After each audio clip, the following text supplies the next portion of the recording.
you will with that. So be willing to find out what they like to do. Number 2, it said, be willing to serve the interests of the mentor.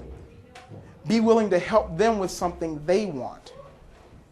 Because a lot of times they're involved in things that, they may need help with. So be willing to volunteer. Be willing to help them out, because then they see this as, okay, they're willing to help me in the things I want to be involved in. I'm willing to help them. I'm willing to help you. Then it says be willing to reward them. This is a transaction of your services for their information. Like I said, they have something you want, information. You have something they want. They want to see you do well for various reasons. For various reasons. They want to see you do well. This is a transaction. Just like you was going to buy something. It's the very same thing. Your mentor has decided to invest in you, so now you're going to invest in him. I'll explain that in a second here, what that means. We're going to go to 6 in just a second. What that means is this. If, say for instance, you go and you find, what do you want to do? What do you want to do? Intel? Okay, you meet somebody that works for the CIA. You say, okay, I'm interested in the same thing. Whatever, you're volunteering in something, they happen to be volunteering in something. So you guys are talking, and all of a sudden you realize you got something in common, and you realize they're in the department that you kind of want to get into. They know some things. You realize they're a good person. They're not trying to take advantage of you, the interview process. You know all these things now, and so you say, wow, why don't we go out to lunch, and I'll sit down, and I can ask you some things. It's my treat. You paying for a $5 or $6 lunch could be very well worth something that's going to send you on your career, wouldn't you think? That's an investment. Take your mentor out to lunch. Willingly go up to them and say, hey, they'll be surprised about it, huh? Probably never happened before. But trust me, people will invest in you when you invest in them and you show you really respect them. Most folks go to their mentor, their so-called mentor, they sit down and they talk to them for an hour out of 2 months. And they call this person their mentor. That person's not their mentor. That's somebody they're getting information from, but there's not an investment there. It's that investment that makes this person. Remember, when Jesus called it, he called them friends. That's a higher level now. You're not always going to find a mentor who's your friend, but you are going to find a mentor who's willing to really spend some time investing in you. So what you really want to do is when you find this person, take them out, reward them, show them you care about what they care about. Show them that you appreciate and respect the fact that they're spending this time with you. So make sure you do that. Number 6, it says a mentor can only take you as far as they have gone. Very, very important. I would not go and talk, if I want to be a doctor, I wouldn't go talk to somebody who, no offense to that particular fact, I wouldn't go talk to a lawyer. The reason is they've never been there. So their information they're going to give you may or may not be that good. I want to go talk to somebody who's been there. If I want to be a member of Congress, I need to go talk to a congressman, not a city councilman, because they ain't never been there before. If you want to be a pastor, I don't need to go to talk to somebody who ain't even who don't even go to church. Why?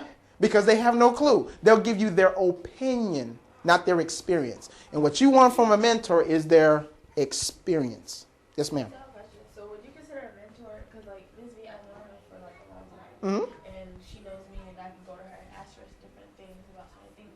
So would you consider somebody a mentor who also, if they don't know something, they recommend you to talk to somebody else? Mm-hmm. Who might know? Yes.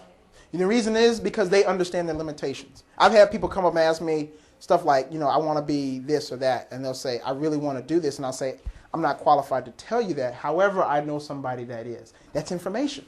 That just accelerated your process. Because otherwise, you'd never know about this person or the information they have. So yes, that is. Because they're connecting you with somebody who understands what you're trying to do.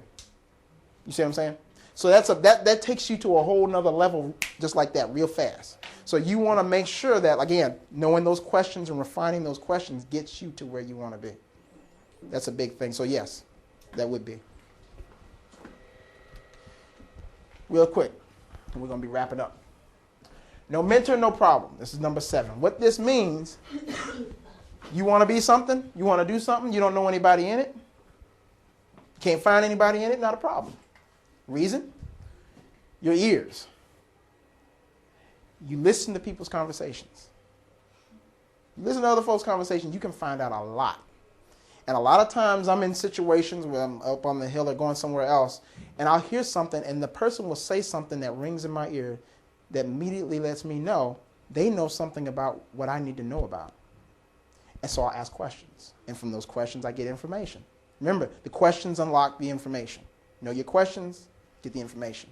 So I can find different people just by listening to conversations. And you'll find that a lot as you guys get older, get into college, get into the workforce. You're more likely to find situations that will mentor you rather than an always available person. Turn every situation into a mentoring opportunity.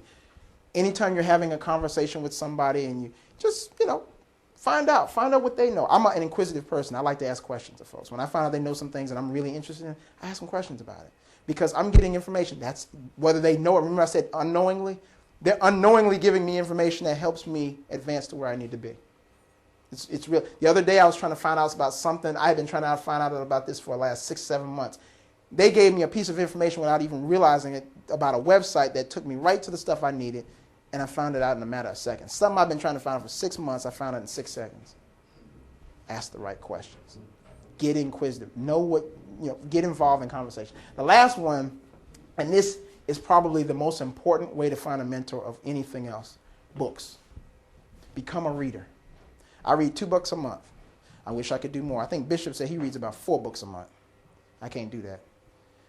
But I can read about 2 a month. Matter of fact, I just finished my 2nd book for this month, and I'm a little early, so maybe I can fit in the 3rd one. Find books about the things you are interested in, especially autobiographies. Why autobiographies? Simple. This person is explaining to you their life. They're explaining their mistakes, their problems, their triumphs, their victories, and ultimately achieving their goal. You can find a lot about a person and about the professions you want to get to, the things you want to do in life by simply reading and saying, ooh, don't want to do that. Ooh, I need to do that.